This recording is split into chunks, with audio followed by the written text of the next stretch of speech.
Kelly Davies here. I'm going to be reading for Emmy. No. See, I think you're very wrong. And that you've made a lot of assumptions. And that you don't know what you're doing. You think you do, but you... And it's not your fault.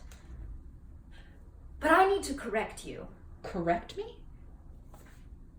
Torvald did something really stupid. And I know that he's still, technically speaking, married to you.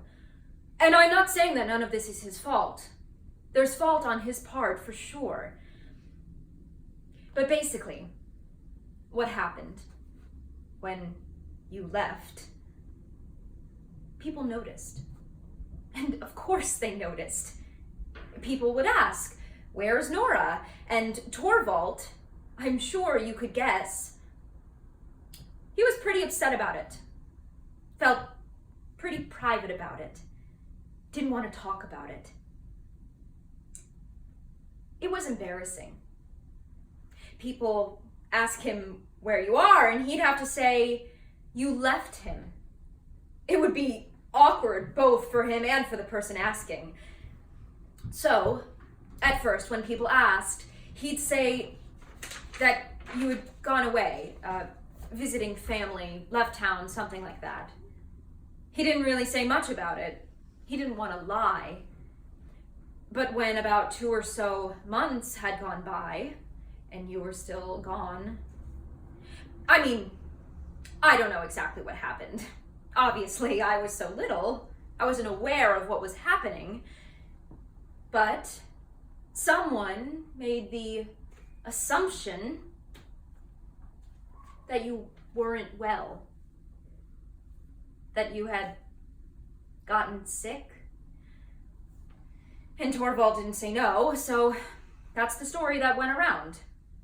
That you were gone and you were sick and recovering at a sanitarium. And then another month or 2 passes and someone somewhere says something or makes the assumption that it's worse than that. And that you hadn't recovered and you were no longer alive. And that's what people assumed. And Torvald, now he's so far in. And to explain the truth, I know it's a weak thing that he did, but he had his job at the bank and was a very respected member of the community. Very well liked, trusted. To have to explain such an embarrassing set of truths and misunderstandings and so on. So, he said nothing. And by saying nothing, he was sort of saying something, which is that you had died. And once people came to think that, that's when, well, you know what happens when that happens. There's an outpouring of love and affection and support. People visited, they brought food, they really rallied around him, and us, the whole family. And there's also some government support for families, there's that. Some money you get. Of course, there was no death certificate ever filed. But these things happen. Mistakes, oversights. Just because of the way people found out, this gradual sort of realization that that's what was, and because Torvald is a well-respected, well-liked, and because he runs the bank, you see, it's a problem. You being here, doing what you're doing. Do you? No, I don't. It's fraud. Technically speaking, it is. It's fraud. And Torvald could be tried.